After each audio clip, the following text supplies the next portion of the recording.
Hi, this is Eric at Frog Valley Tropical Fruit Farm, and this is Florida Natural Farming. Today I'm going to talk about the real truth about toxins in organic produce. It's plastic, from mulch, mosquito netting or insect netting, high tunnels, you name it, it's in the soil. And it's a real problem, and it's just not discussed. I'm also going to plant some Puturia species. I got some seedlings from Bellamy trees, and I wanted to see what their little seedlings were like because they're so inexpensive, like very inexpensive for high quality, nice plants. They use coco coir, it looks like, and some perlite, but the trees were very nice in 4-inch pots, well worth the $20 or $25 I paid for these super rare Puturia alvesii and Puturia burri-perrii, one newly discovered species, I believe, alvesii. It's supposed to be one of the best tasting Puturia fruit there is. Puturia fruit is the like egg fruit, abiu, green sapote, lucuma. There's a bunch of them. I think there's like 1,200 species, and 332 of them come from Brazil, I believe is the number. And but I really want to talk about plastics and soil. I'm also going to plant some Puturia burri seeds I got from Fruit Lovers Nursery. They, I feel, have the freshest, best seeds, and I've been buying from them for years. Oscar does a good job. If you don't get your trees or your seeds, then just email him and he gets right on it and takes care of it. It's not a problem. I've been buying from him for like 12 years or something like that, a long time. But I got 10 seeds of green sapote from him, and they were very reasonable, a lot cheaper than I've seen online at like TFF, who I think I saw up to $20 for a green sapote seeds for sale. But I think I paid $4 each for the seeds, and I got 10 seeds. I'm gonna give a few to my friend Frank. And anyway, I'm also gonna plant some of my jackfruit seeds, because I harvested that jackfruit like a week ago. My vegetable garden's doing very well. I'm quite happy about it. I have huge squash. The creatures got in here, got acorn squash, but I got one of those red pumpkins that's just about almost harvest size. I'm really excited to make soup out of that, or maybe I'll make a pie, I don't know, something. And everything is growing well. The mangoes are really doing a number. It's going to be an excellent mango year. I just am so excited for the mangoes this year. I think it's going to be our epic mango year for us. And we don't have to spray, because you don't have to in Florida. All the lies that they tell you about soil being bad here, and we have fungus and pests and disease, is all due to the lifestyle you impose on your fruit tree and your soil. So organic agriculture, USDA organic, and their side decal, Real Organic Project certified, is one and the same. You can't be Real Organic Project certified if you're not organic certified. So the Real Organic Project doesn't even recognize biodynamic as a certifying agency, even though it's the oldest organic certifying agency in the world, and probably the only legitimate source of clean food that we could find anymore, if you can find it. You just can't find biodynamic food anymore. We are not biodynamic certified, nor are we organic certified anymore. It just was too much stress for me. I do these videos, people will know how I grow, and I think that's the most important thing, to know how your food is grown. So if you come across an organic certified farm and you go there and they have plastic mulch on the ground, chances are you're going to be consuming that plastic. And it's not just that farm.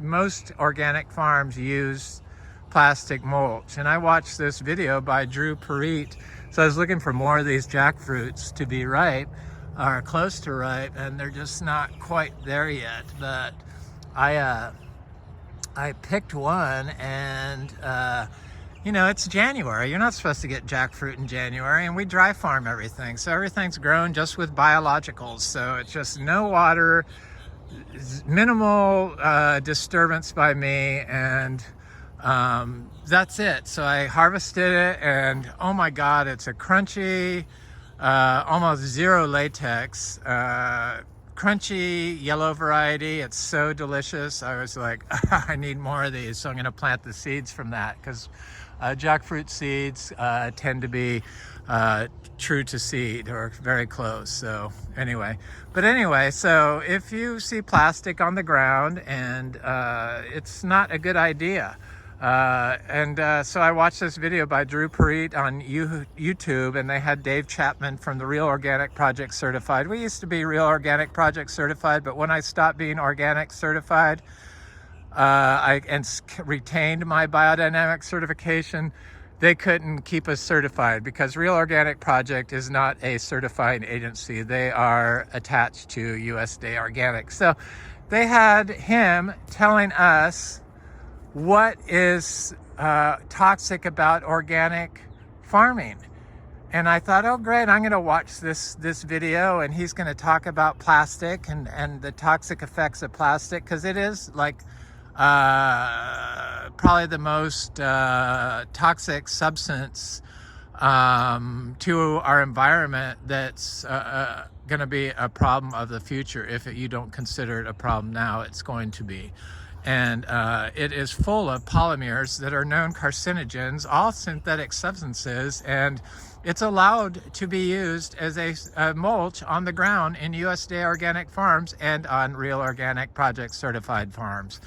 Not all of them use it, of course, but if they don't use it there, they use it in their Johnson Sioux bioreactor composters, and they wrap it in shade cloth, which is woven plastic. So when you put plastic with earth, it transfers microparticles into the soil, and those microparticles turn into nanoparticles, which on a molecular level are able to be uptaken by the plant, and we consume. And all of us have seen that the plastic bottles that we get our water in, when we buy a bottle of water, are full of microplastics. And that's the case with our food now, our organic food.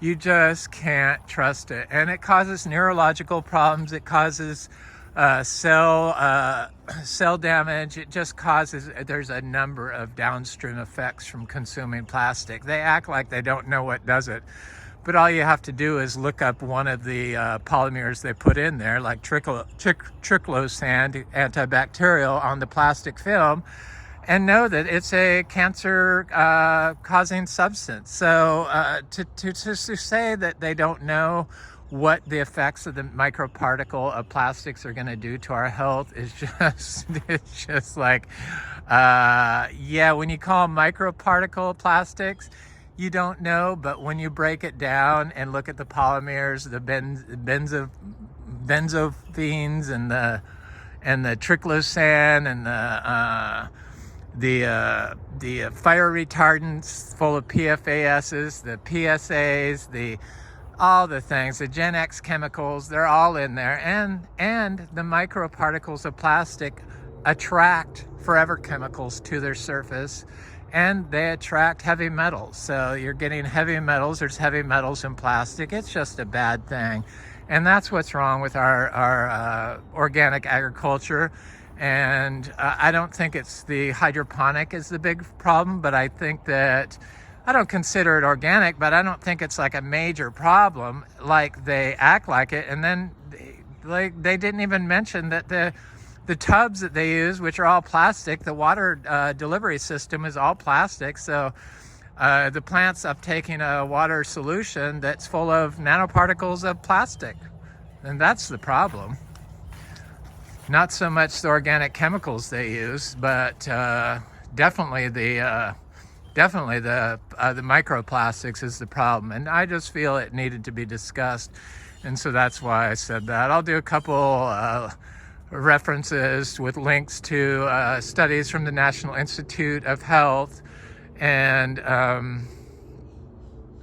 mean, it's just a real problem. And once you put plastic on the soil is forever contaminated with forever chemicals and other microplastic chemicals that are in the polymers that they use on the polystyrene and the polyethylene, the polypropylene plastics they use for plastic mulch.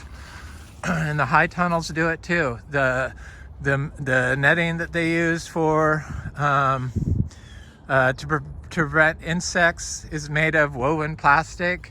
It's just a real problem, and it needs to be discussed. And how they could have somebody from the organic saying what's toxic in organic is like having somebody from DuPont tell you what's toxic in what toxic forever chemicals do to you in their chemicals that they make.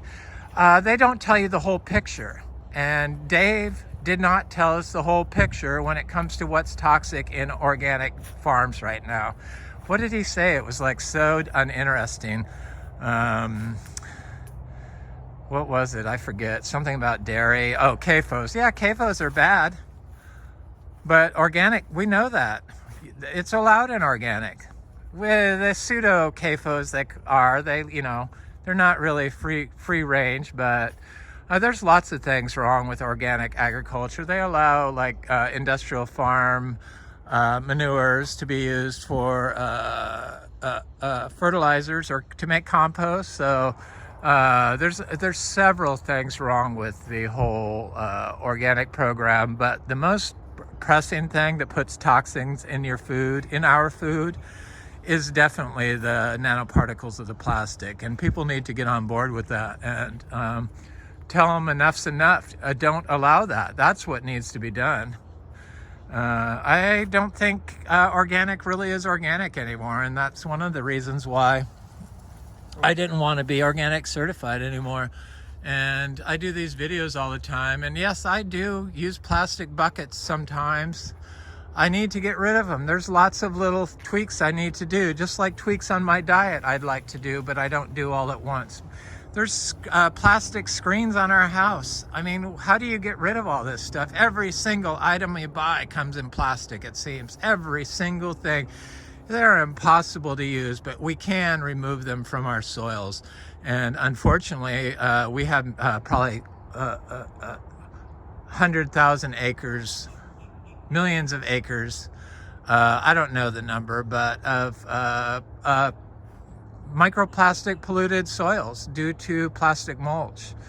And people need to say something about it and get real about it. And that's what's wrong, and that's what's toxic with our organic agriculture. I was just looking at this new leaf on this Anthurium regali. It's supposed to be very hard to grow, even indoors, but I have them growing outdoors, growing naturally, and it seems like anything grows in Florida. I'm beginning to believe that you can grow anything here, because our soil remains at, or not soil, but our groundwater, which is so high, remains at 72 degrees year-round. It keeps a constant temperature of the earth. And that alone enables the biology to really be able to buffer the effects of abiotic stress. But when you use plastics hinder microbial life, and they diminish it. So there's nothing biological about plastic mulch. I was looking at this philodendron Spiritus Sancti, and it's got a new leaf on it, and it's growing outside in the ground, and it's doing good. And I put it here, and it's got these little, that was like one of the oldest leaves. It's got these new leaves. This was from last summer. It got beat up, and then this is a new leaf that I just saw coming out, and it's doing quite well. I love it. It looks great. It's kind of cold this morning. It's 48 degrees, I believe.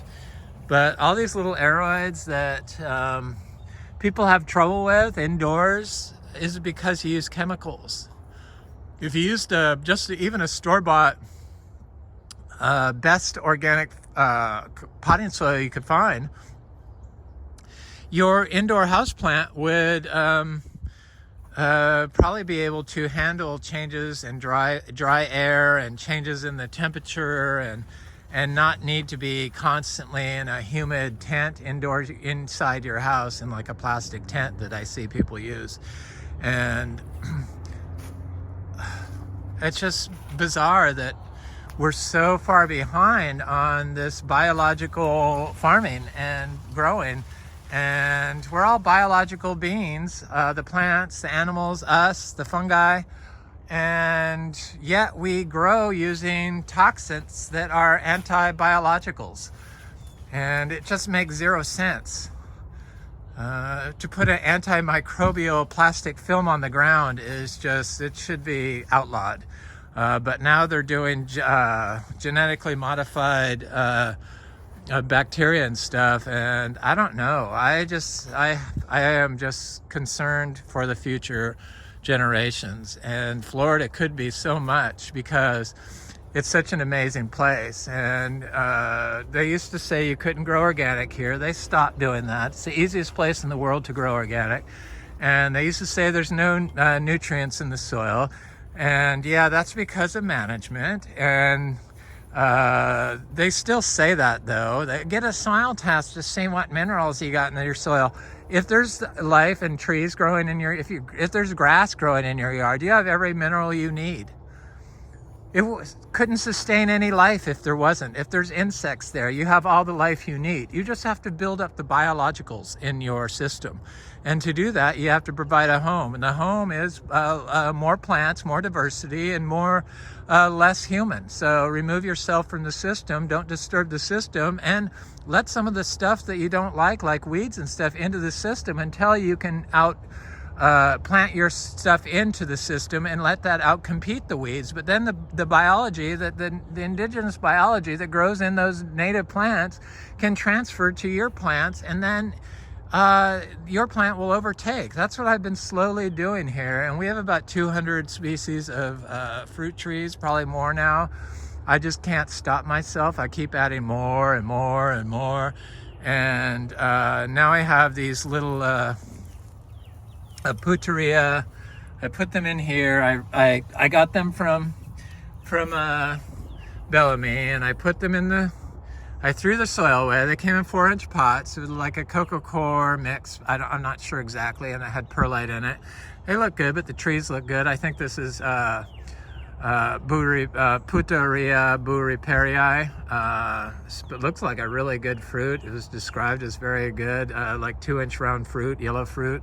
And it looked really delicious, and the tree looked gorgeous. So it's got a nice architecture to the root. It doesn't look like it was damaged by the pot. Maybe it was turning at the bottom, but I don't think so. It looks like it's expressing itself, its genotype, its root genotype correctly. And I'm happy with Bellamy trees, so I give them 2 thumbs up. So I'm going to plant this. I'm going to do the whole. And then I have this little Alvesii, Puteria alvesii. It had a little yellow in on the leaf, but usually that goes away once I plant the trees. So I plant bare root, and my friend Dan, who inspired me to do that, he's from San Diego that moved to Sebastian. He works for a Tree For Me. He's a super nice guy, super knowledgeable grower on natural growing. He grows pretty much just like this, and he makes fruit leaf teas and totally believes in them like I do. And I plan on making fruit leaf teas out of all these leaves. The Puteria species have been shown to have very active bioactive compounds that in their tissues, which create cellular redox homeostasis. So they create cell balance that prevents oxidation and eases redox pathways, so energy production in cells. So it's needed for all life, and if you can have cellular homeostasis, that means your metabolic processes are functioning properly. And the root architecture of this Puteria, which is considered one of the tastiest Puteria alvesii, considered one of the tastiest Puteria species, which is pretty amazing, but it has an aromatic sweet fruit, which sounds delicious to me. And of course, it's going to have bioactive compounds in its leaves, so when I make my 45 leaf tea out of it, it will do quite well. So I think I'll plant that one first, and I'm just going to show you how I do it. And I don't mark them, which I wish I would mark them, but I don't. I'm gonna place it over here. I got a Puteria torta over here that's doing okay, and I think I'm going to plant one of these other Puterias over here. Puteria, whatever you want to call them. You know, I'm not the best pronouncer of Latin names, but there it is. I'm going to set it right here, and then I'm going to get my little shovel so that I don't lose it, because that's a problem when you set a plant down here. And I need my little shovel, and I'm going to plant it where no rabbits are. So whenever the grass and stuff is like eaten down, I know that there's rabbits that like have been hanging out in here. So I try to put the little tree where it appears like there's no damage to the plant life. So if you have a lot of plants around, then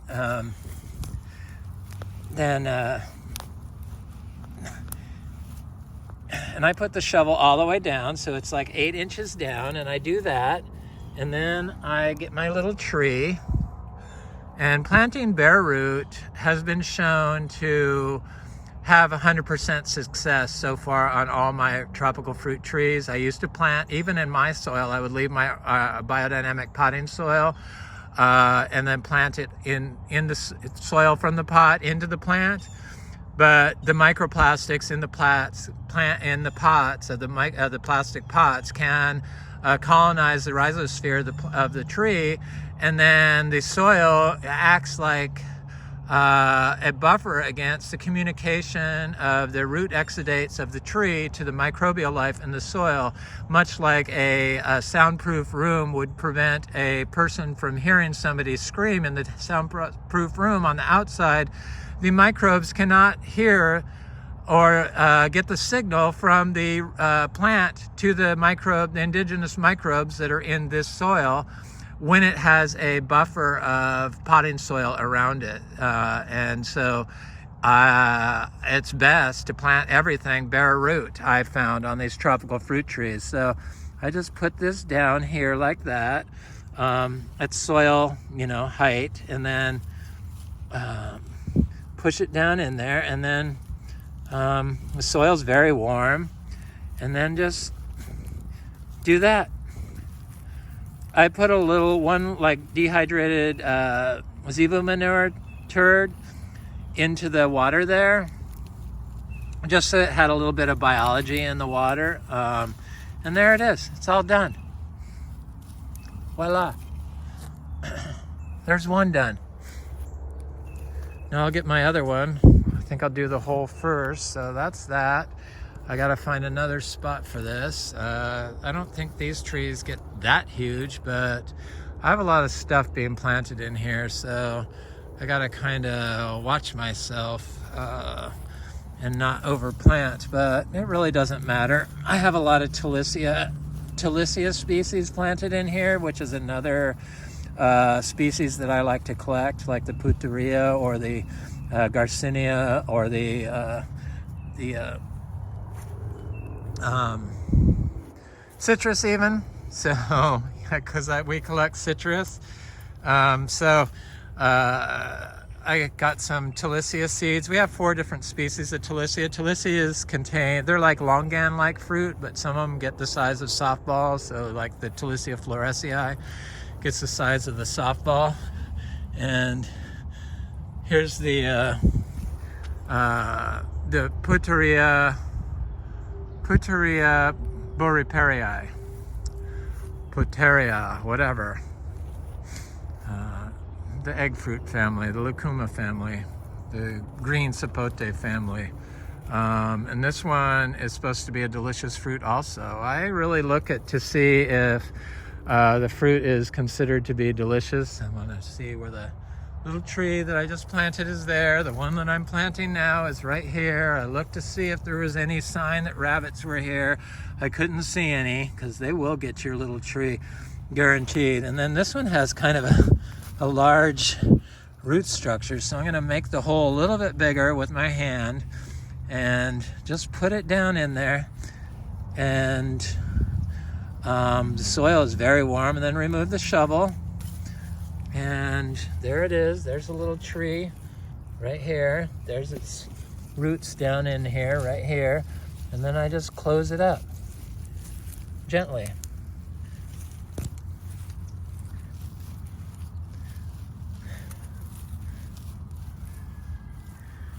And I don't water. You don't have to water. I found I don't have to water anything. This whole place was planted without watering anything in.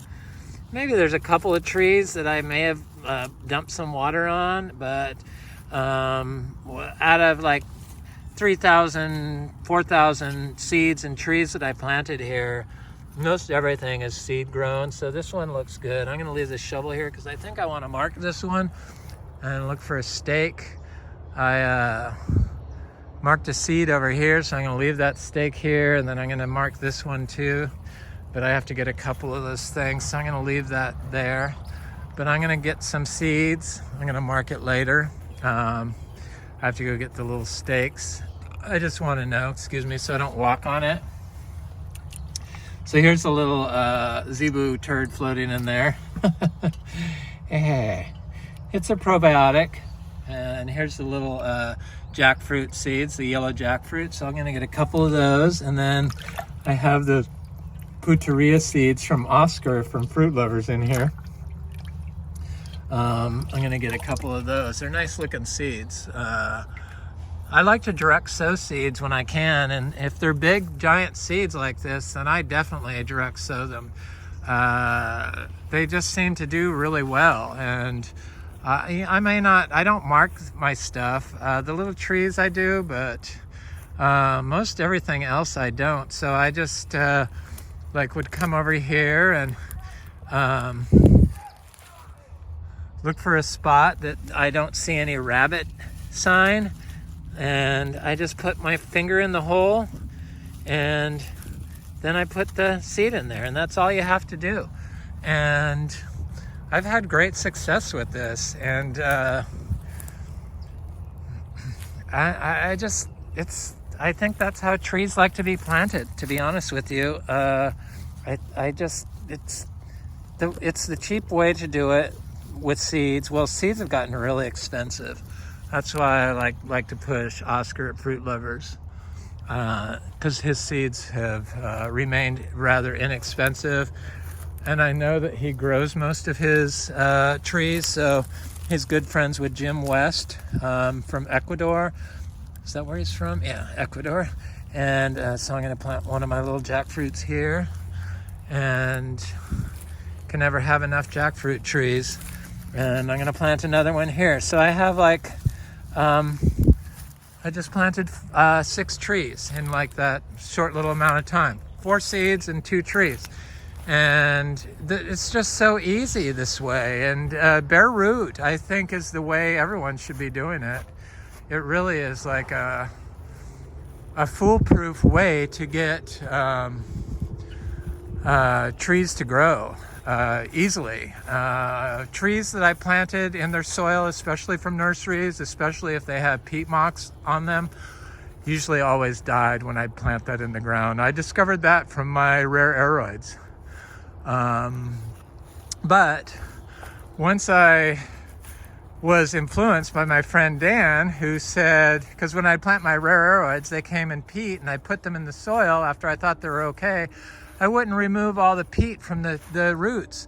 And then I found that they would die if I put them in the ground. But if I removed the soil, or removed all the peat from the roots, all the peat has to be removed. It's just really important. Peat is the worst. And I'm not sure why that is, but it really is. And then when I plant my aroids in the ground that didn't have the peat on them, then they would all survive. And so I learned to plant them bare root. And then my friend Dan was over here, and he said, because I said, I always have such trouble with my longans that I buy from nurseries. He goes, you have to remove the soil. He was talking about this giant, because he does it. And so I've been doing that way ever since, and he was right. It is the soil. So I was planting my, he said he was planting a giant star apple tree, and it had a huge giant, it was totally root bound. And he took the tree out, and the nursery said, oh, leave it in a pot, don't put it in the ground.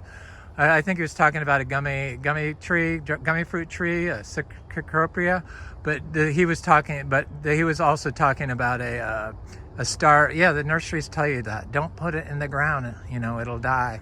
But if you remove the soil, so he removed the soil from this giant star apple tree, and then rinsed the roots in his pond really good. He said the roots are like 5 feet long, and then he dug a hole and he put it in there. He goes, the tree dropped all its leaves, and he doesn't water either, dropped all its leaves and then regrew like twice as many. It is so healthy now. So it does work. This is a green sapote tree that I bought from Lara Farms, that is doing really good. I always had trouble with green sapote, but I always planted them with their soil. And it's just the simple fact of removing the soil and planting them bare root, rinsing the roots in some rainwater before you plant them to get all the stuff off. It just guarantees the tree is going to survive when you're planting them in a organic natural system like this, where you focus on soil health and the life in the soil. Plastic mulch severely hinders microbial life. So I was talking about my Talisias, and here's a Talisia, I think Melicoccus or something like that. But I bought a species from Anderson Tropicals, because they're huge giant seeds. So I direct sow them, and I see I was walking by here and I saw there's one right here. I thought it was Talisia flourescii, the coloc, but then I remembered I planted one of these here, Talisia,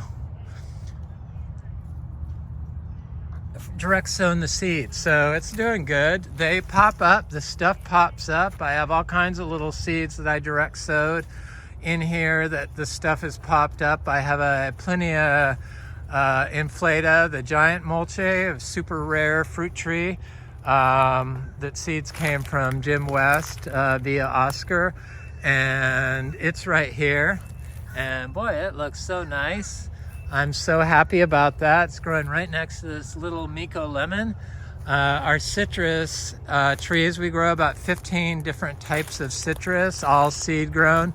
All of our citrus are seed grown. Most of this whole farm is all seed grown trees, so everything is able to be grown from seed and have minimal help from you. We humans are the biggest detriment to our plant's survival, just because we think we need to interfere with the biological processes while using anti-biological chemicals on them. So it just is so illogical, the whole anti-biological chemicals that they use for modern agriculture to grow a biological being. It's so wrong, and that's why it's failing, and that's why the plants have become so nutrient depleted, and why our health in the U.S. has gotten to a critical tipping point where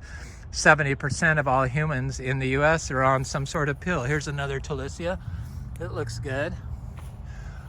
It's supposed to be like a giant longan. Here's the coloc. This one has been kind of slow growing, but it's in a lot of shade over here. This is the coloc, the Talisia flourescii. It looks quite good though, and I'm so excited about that tree. I'm also excited about this little Keppel tree, which makes all your bodily fluids smell like violets.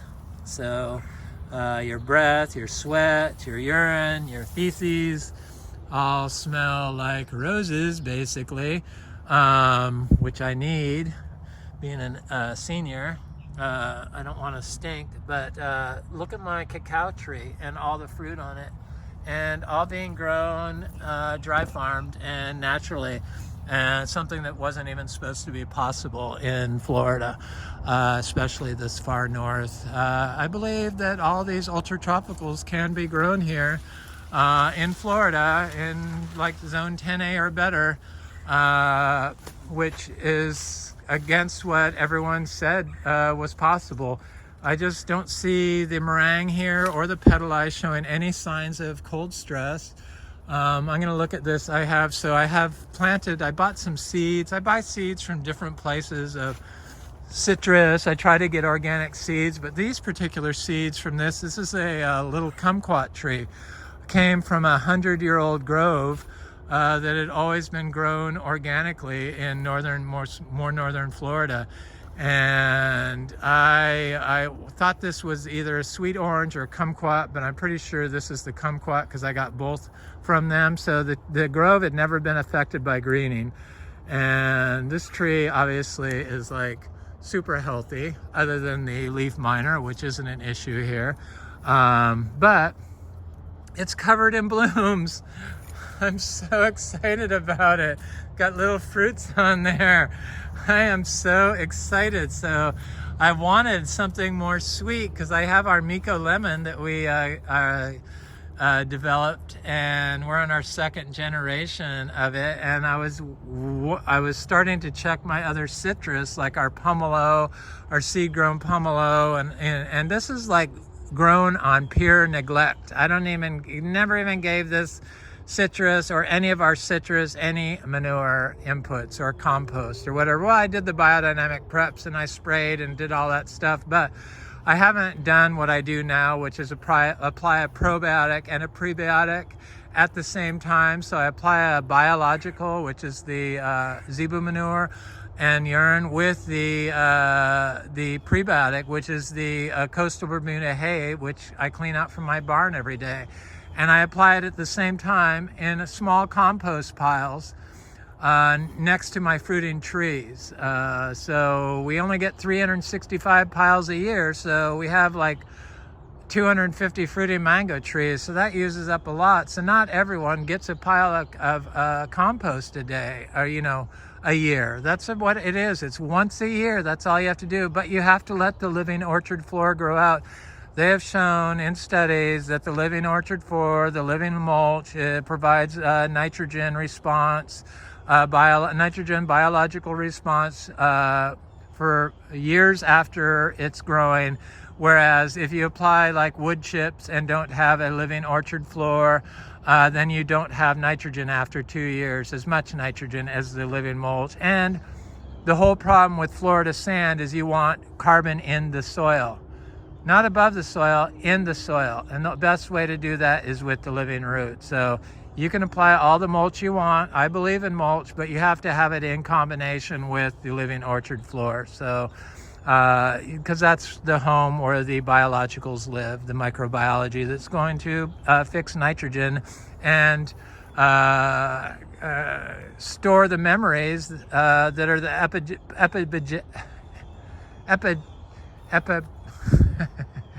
epigenetic changes that your tree exudates and the microbes eat, and then it forms soil aggregation, and that's where the memories of that particular species is stored, is in the soil aggregate. And the soil aggregate can only be formed with living roots generally. Cow manure, zebu manure does make soil aggregation, so it can be stored there. But the more species you have, the more memory your soil has, and if you have a lot of the same different species from the same family, generally those trees start doing better here. Like the Garcinias all are super fast growers here for us now. We have like 20-inch tall Garcinia mangostana, that are only 6 months old from seed. So you can speed up growth without your synthetic chemicals or watering, just by building a home for the biology and building the biology up by using probiotics and prebiotics. Anyway, that's it. It's the video du jour. This is Eric at Frog Valley Tropical Fruit Farm, and this is natural farming. I hope you have an excellent day. Please like, share, and subscribe if you enjoy this content. Share, like, subscribe, and comment. I love hearing from you. Thanks for watching. I really appreciate it. Let's take care of the planet and each other through soil health. Have an excellent day.